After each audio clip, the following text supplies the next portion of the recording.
Good morning, good evening, or good night to the lovely people watching. Today's advice, financial advice. Before we dive deep into this video, I'd like to start off by saying I am not a financial advisor. I'm just speaking from either plainly experience or just in general things I wish I knew early on in my life. The school system does not teach us how to pay our taxes, how to get a job, or in general how to live our life fulfilled. The school system only teaches us the basic and the fundamental of things in general, but it does not teach us life. Now that being matters said and done, I would like also to say that I am not going to be held accountable for any sort of mistakes that you do.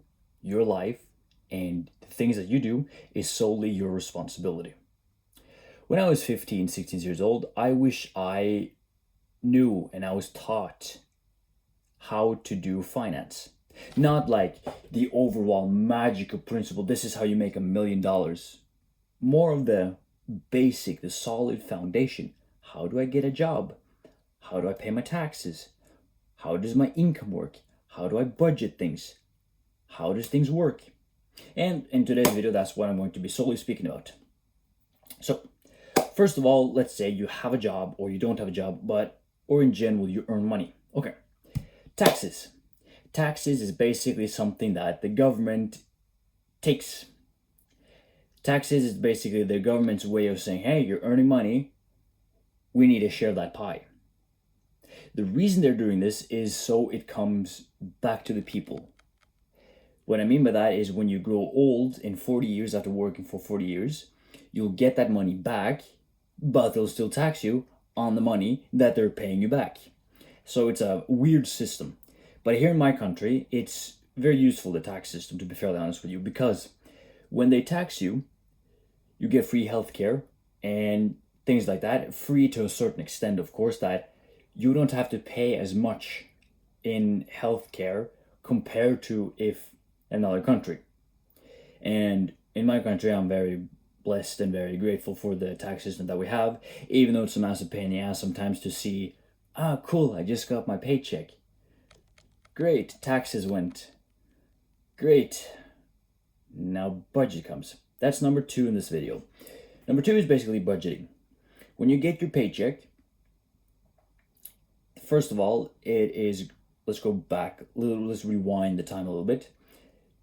Your salary, your basically hour salary, X the amount of hours you've been at work, is at the end of the month the sum that you're supposed to get. The way you've calculated, let's say you earn $18 an hour times 104 hours that specific month.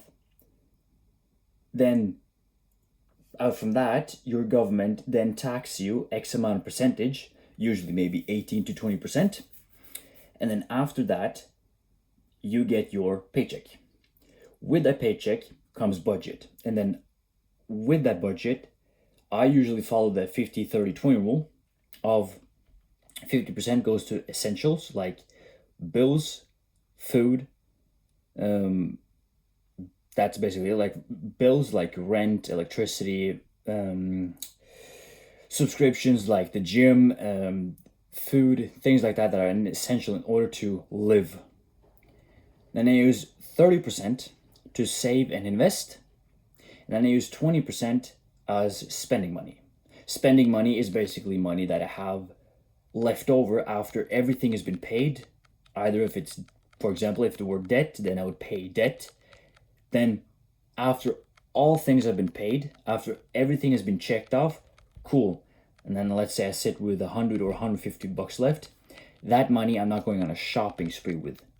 That is still going to be in the budget. Where, okay, I have $150. You know what? I just got paid. I'd like to buy myself lunch. Then goes $15 there. Okay. I got $135 left. Another tip for saving is stop eating out as much. That correlates with the finance advice number 3. Every bill, everything that goes out of your account, track it. I don't mean go super saiyan and hyper focus on, I saw $1 go yesterday out of my account. I don't know what the fuck that is. If you want to go to that level, sure. But I mean, if you usually eat out a lot, track how much you're spending and then think, no reason I am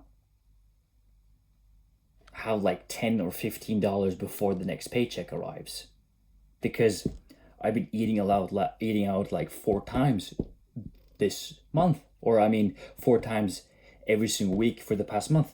Wow, I've spent nearly $250 on that. That money could have been spent on something else. But of course, and I'm not saying nobody is perfect, and I'm not saying that, oh, if you do this, this, this, and this, you will achieve this. I'm just giving you overall advice that if you eat out less, you'll have more money. If you meal prep more at home, you will learn cooking skills. I used to eat out a lot. When I started to make food at home and do the dishes, I started to get a more sense of pride and a self of accomplishment, because I'm making noodles. I'm making rice and chicken, some barbecue sauce with a little dash of paprika, and then mixing it all together, and this is my meal right now. I get up and then I do the dishes and think, wow, I made something very, very basic, but it's just, I made it. So it's a compliment. It's a compliment. No, it's not a compliment. It's something I achieved on my own. That's the word. Number 4, don't rush and work life in general. So, now that we've gotten the basics out of the way, your work life, the work that you have right now, do you enjoy it?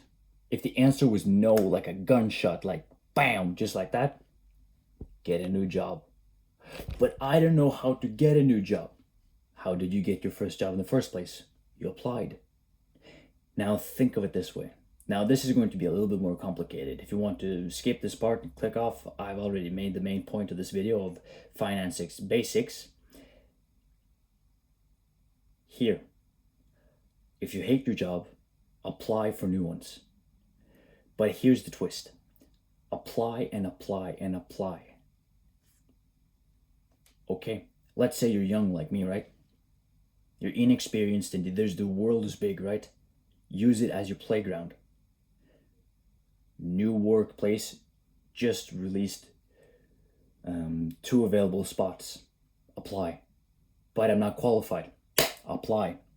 Make a resume and apply. Because if you don't try, then you won't achieve anything. You gotta try. You gotta try. The same goes for acquiring a girlfriend. You gotta go out there and you gotta speak to women. You gotta approach different people and start a conversation. If not, then suddenly, in your 30s, you're gonna wonder, why am I still single? Well, you didn't put yourself on the front line, soldier. You didn't take initiative. And that's to be fairly honest, I may sound cocky when I say this, but that's the advantage of being a man. You have the endless possibilities. Just go.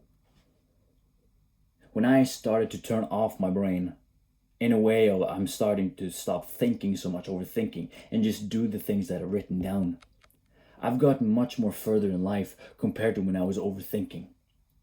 And I'm actually more happier and more, call it, satisfied with the level I am at right now. But at the same time, I'm still aspiring to become better and better. I'm not striving for perfection, because if I was aspiring for perfection, I would lose the beauty. I aspire to become better and better in every single area of my life. Why, you may ask, is because I hate being weak. That's another video, to be fairly honest with you, but this main video was about finance, and I thank you for watching. It is you versus you, fuck everyone else, but seek guidance when you need it. Take care.